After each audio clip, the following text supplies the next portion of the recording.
Okay, hey everybody. Let's get the show on the road.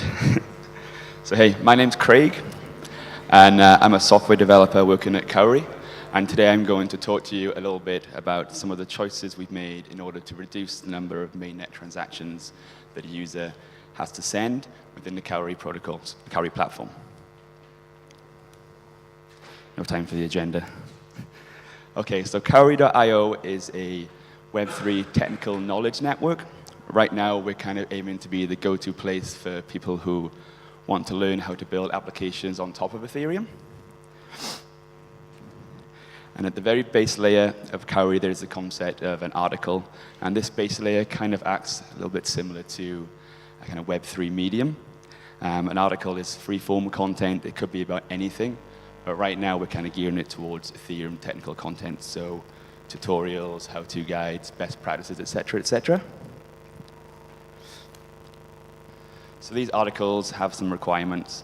One of the requirements is we want all the content to be open and free for all, available at all times. For that reason, we hosted the content on IPFS. Nothing new there. We also require article attribution to be on-chain. So we want an article writer to be able to prove that they wrote an article at a certain time on the Ethereum main chain. This kind of helps with you can bootstrap a reputation based on their article contributions, and it can help with dispute resolution. If someone tries stealing your article, you can prove you wrote it at a certain time. Yeah. So this was the original 0.1 kind of proof of concept that we wrote around a year ago. This is very simplified. There's a bunch of stuff in between here that there's no need to show. But essentially, a user wants to publish an article. First off, they upload the content to IPFS. They'll generate a hash based on the content. And then they send an Ethereum transaction to the Ethereum mainnet with information about that article, such as, most importantly, the IPFS hash. So that IPFS hash is always available because it's stored in the EVM state. Because if you don't have that IPFS hash, then there's no real way to actually obtain the content. So that's kind of an important thing. And we just kind of thought this was okay. It's kind of a simple standard pattern, just kind of used throughout the space. We kind of presented this to our designer, Nelson, and he was kind of shocked and horrified that we're enforcing that a user would have to send a transaction every time they publish or update an article. And at first we was kind of like, that's just Web3, that's how it is, just deal with it. But then we kind of thought about it a little bit more, and we realized he is totally right. And the reason he is right is because transactions add a huge amount of friction to a user.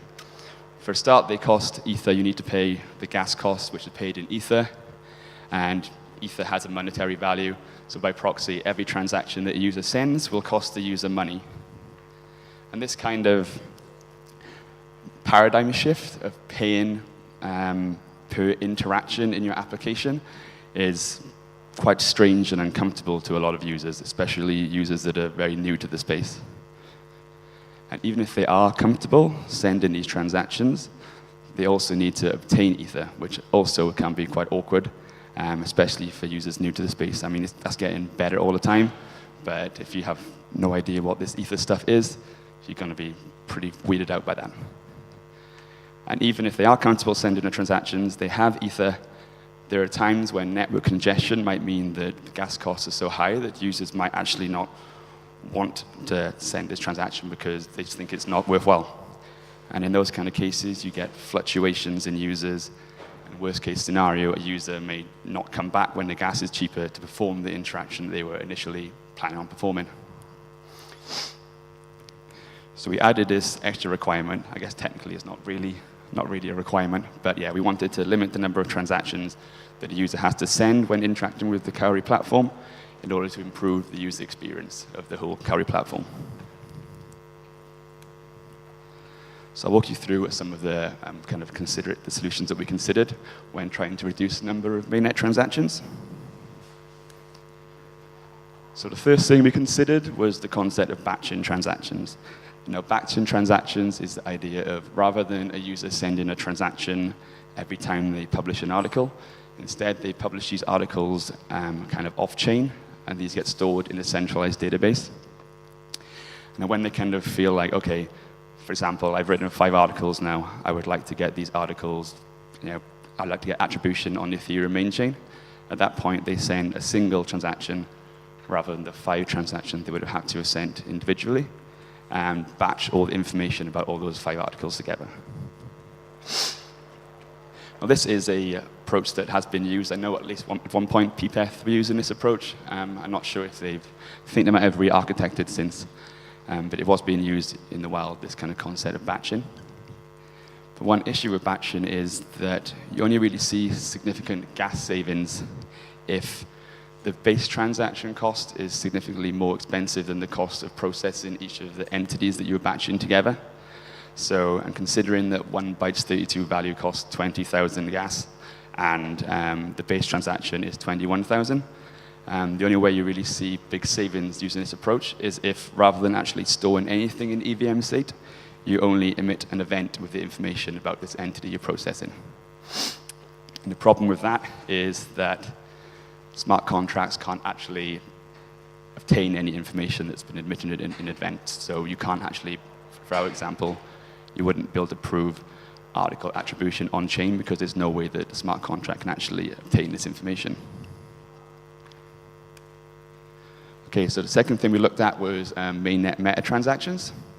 So meta transactions is the idea of, rather than a user actually send in a transaction, they will sign some information which is almost a signal of intent to send a transaction, at which point a third-party relayer will pick up the signature and send a transaction on behalf of the user. And there needs to be some smart contract changes as well in order to provide functions that accept the signature, validate the signature, make sure it was signed by the correct person, and then actually play out the transaction. Now, this is cool. I mean, there's been quite a lot of awesome work done in the meta transaction space. I think there's been quite a lot of exciting stuff done. But one issue with meta transactions is that someone has to pay the gas cost. And usually it's one of 2 entities. It's either a third party that's external to your application that has some incentive in order to actually pay the gas on behalf of this user. And that incentive could be if there's some monetary value associated with this transaction, they could take a small percentage of that monetary value. Or if there's some kind of token model in your application, they could receive some tokens that makes it worthwhile for them to actually send that transaction on behalf of the user. But in Cowrie, we don't have either of those things. I mean, an article publication doesn't have any direct monetary value, at least. And we have no token model. So when that is the case, it usually ends up being the application themselves that run these relayers and pay the gas on behalf of the users.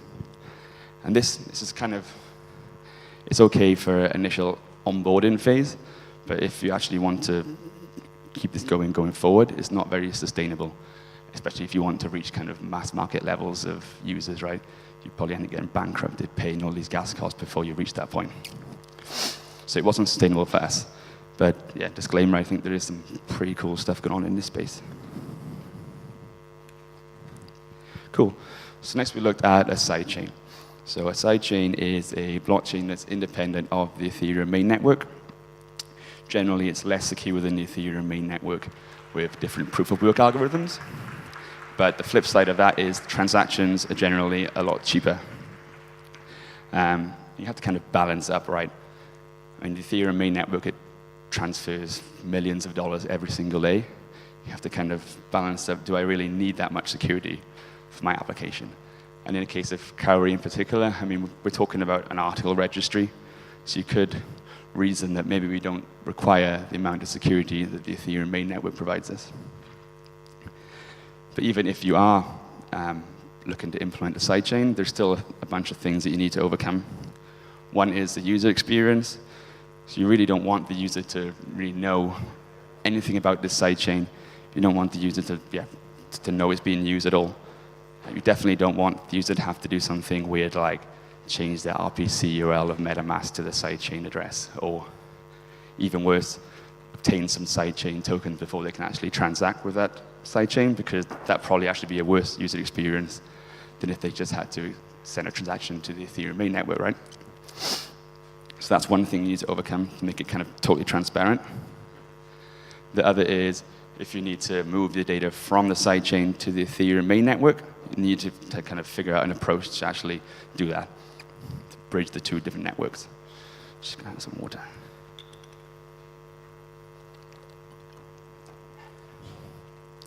Okay, drum roll, please.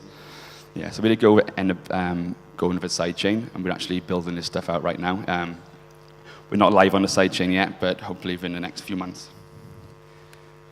So we're actually deploying an article registry smart contract to the POA public network. So every time an article is published in Cowrie, a transaction is sent to the POA network, which includes a bunch of information on the article, such as ID, version, the IPFS hash, which we've already discussed is quite important. And this is stored in the sidechain state along with a timestamp. So we still have these two issues that I just explained earlier that we need to overcome. So from the user experience point of view, remember when I said that meta transactions aren't really sustainable and don't really scale on the Ethereum main network? This isn't actually the case anymore on the sidechain because transactions are significantly so much cheaper than the Ethereum mainnet. It's actually a more reasonable approach to actually go forward and pay a user's gas costs.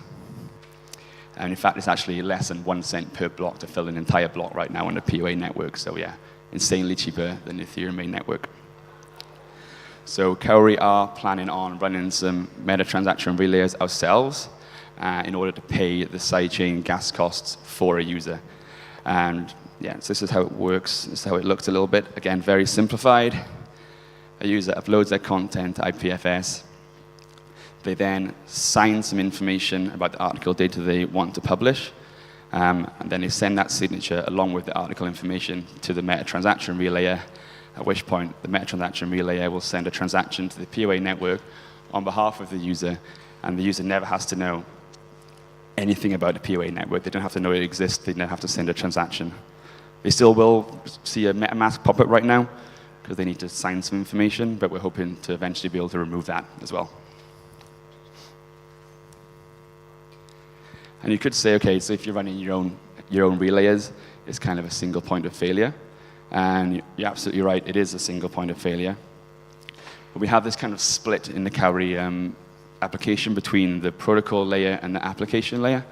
We kind of consider the application layer as a bunch of services that kind of enhance the user experience for a user and can provide some services that makes their life easier when interacting with the Cowrie protocol. But the protocol layer itself is decentralized. So if the application layer went down, okay, they couldn't send transactions via our UI right at that point. But if they still wanted to publish an article, they could still send a transaction directly to the POA network themselves and pin the data to IPFS in order to publish an article. So this is kind of a balance that we're kind of happy with right now in order to make our application feel like a real application. Yeah, but saying that, this is an iterative thing, so we probably will look into using third-party relayers in the future to kind of decentralize that a little bit more. So the second tricky part in the sidechains is moving from the sidechain to the main chain. So remember, we want on-chain article attribution, and now all our articles will be published to the POA sidechain. So we need to be able to get article attribution on the main chain, even though all the content is elsewhere. So we looked into Plasma and Plasma Cache. I'm not going to give a deep dive into Plasma because I'm sure there's plenty of other people in this conference who are more experienced and more qualified to do that than me. But I will give you a quick overview of what Plasma is all about. So Plasma and Plasma Cache are specifications that allow a user to move assets securely from the main chain to a side chain, back from the side chain to a main chain. Plasma Cache in particular is geared towards NFTs. And you could imagine that an article within the Cowrie protocol could be modeled as an NFT if you wanted. So in Plasma, there's a concept of an operator. And that operator's job is to kind of bundle all the transactions that have yet to be committed to the Ethereum main chain, create a Merkle tree of those transactions, and then publish the Merkle root to the Ethereum main network. At which point, if a user wants to exit from the Ethereum sidechain to the main chain, they need to provide a Merkle proof to the Ethereum main network contract that basically says, okay, there is a transaction within this Merkle root where I received this asset. Now I want to exit with that asset. That's not the end of the story, because just because a user received an asset at a certain time, it doesn't mean that they now own that asset, right? They could have transferred it on since. So there's a concept of a challenge period. And that challenge period is there so that if a malicious actor who once owned an asset tries to exit with it, they can provide a valid Merkle proof that says that, there's a transaction within this Merkle root where I received that asset, but they may have transferred it on since. So the challenge period is there so that the rightful owner of that asset can spot that this malicious exit is occurring, and they can send a challenge to that exit to the Ethereum main contract, and they can say, okay, sure, you did receive this asset at some point in time, but I've received this asset since in a later block than the asset where you received this asset. So basically, it's proven that I received this asset after you, therefore you don't own it anymore. And that's why the challenge period is there. So there's a bunch of usability considerations in Plasma. The particular one for us is this challenge period. It didn't feel like a very good user experience or something we was kind of thought was acceptable for us, for a user to publish an article and then potentially have to wait 1 or 2 weeks before they could prove article authorship on the Ethereum main chain in order to do something like claim a bounty that was fulfilled with this article. It just didn't feel like something that would work for us. Trying to explain to the users why this challenge period exists just wouldn't work. So we kind of started looking at Plasma a little bit more, and we realized that a lot of the complexity of Plasma is down to the fact that it's assumed that assets can be transferred on the Ethereum, on the sidechain. So transferred on the sidechain. So we kind of thought, what if we enforced that articles couldn't actually be transferred on the sidechain at all, and once they are published on the sidechain, the owner never changes for the duration of their lifetime on that sidechain. And that's kind of the behavior we wanted anyway. And we realized that with this kind of caveat, with this restriction, that it takes away many of the usability issues of Plasma, and you can actually remove the challenge period entirely, because if you can provide a Merkle proof to say that I own this article within a certain Merkle root, that means that you own it indefinitely, assuming that that can't be transferred on the Ethereum sidechain. So it turns out we can actually remove the challenge period entirely. So this is how we kind of stumble on this concept of checkpointing. And so we have the concept of a checkpointer, and the checkpointer is very similar to a Plasma operator. Its job is to bundle up all the articles on the sidechain that have yet to be committed to the Ethereum main network, create a Merkle tree, and then publish that Merkle root onto the Ethereum main network. Very, very similar to how a Plasma operator works. And then on-chain article attribution can be achieved by simply generating a Merkle proof that proves that there is an article within a certain checkpoint Merkle root that I own. And like I said before, because these articles can't be transferred, you don't need a challenge period anymore, because you can kind of, if you have a proof that proves you own it, you definitely do own it on the sidechain. So that makes our life a lot easier. So this is how it works under the hood. I've kind of explained a lot of this already. So yeah, the checkpointer pulls in all the non-checkpointed articles from the POA sidechain, generates a Merkle tree, at which point it generates and pins this concept of a checkpoint document to IPFS. This checkpoint document is a very important document. I'm going to discuss it in the next slide and explain what that's all about. Once it's generated that, it signs the checkpoint document hash along with the Merkle root of the Merkle tree that it generated from the articles with its private key. So the checkpointer has a well-known public address or a list of public addresses. So it signs this information with its private key. At which point the checkpointer can send a transaction with all this checkpoint information, including its signature. This signature is there so that it doesn't necessarily have to be the checkpointer that sends this transaction. It can be a third party as long as they receive this information from the checkpointer, and it can be proved that the checkpointer actually signed this information. It's not necessarily the checkpointer that has to actually send a transaction. because their signature is validated in the smart contracts. Yeah, so this checkpoint document that I mentioned, it's a very important document, and it includes basically all the information about an article that will be required, all the information about a checkpoint that would be required to regenerate the Merkle tree of that checkpoint. So all the information about all the articles and the article content is included within this checkpoint document. And it's important because if you can't access this checkpoint document, you have no idea about the articles that are included within that checkpoint, and therefore you can't actually regenerate the Merkle tree. And because of that, you can't actually create an article proof from that Merkle tree. So it's required for article attribution. For that reason, we're going to store it in multiple places. We're going to pin on multiple IPFS nodes, and we're going to store it in our own centralized servers as a backup as well. And we're also going to provide a way for a user to download their checkpoint documents, so their relevant checkpoint documents. And as long as they keep those safe, they'll be guaranteed to be able to prove article attribution on-chain whenever they want. They haven't got to rely on the IPFS nodes pinning the data, etc.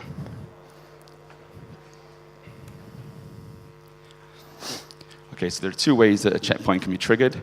I've kind of alluded to both of them a little bit. So one is automated, so the checkpointer themselves send in a transaction. And the reason why we want to do that is because article proofs are kind of dependent on the checkpointer service itself until the checkpointer service has committed a checkpoint that includes that article. So we kind of want to provide guarantees to a user between the publication of an article on the sidechain and being able to prove article attribution on the Ethereum main network to get that security of the Ethereum main network. And the other way that a checkpoint can be triggered is manually. So in our Cowrie UI, we will have some indicator that indicates the state of an article, whether that article has been included within the checkpoint on the Ethereum main network or not. If not, they can click a button which will call our checkpoint service, and will generate a checkpoint, as I've already described, besides the point of actually sending a transaction. So the checkpointer will generate the Merkle tree, publish the checkpoint document, but then it will return all this information back to the user, and then the user themselves can send this transaction to manually checkpoint their article onto the Ethereum main network. And the cool thing about this is, it's so cool that I put it in bold at the bottom of the slides, is that because it costs the same amount of gas regardless of how many articles are included within a checkpoint, because we only store 1 bytes 32 value, which is the Merkle root of that checkpoint. It means that anytime a user decides to checkpoint their individual article, it will actually checkpoint every other article in the system that is yet to be checkpointed as well. So you may not have to wait the 24 hours for the automated checkpointing. Your article could get checkpointed because it's been bundled within a checkpoint that someone else initialized. So I think that's pretty cool.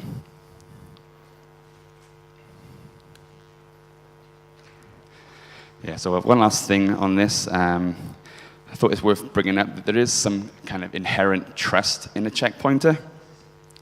A checkpointer could lie about article authorship. They could even change the content. And this can't actually be proven on-chain. But all the data that the checkpointer consumes and outputs actually is all transparent and open.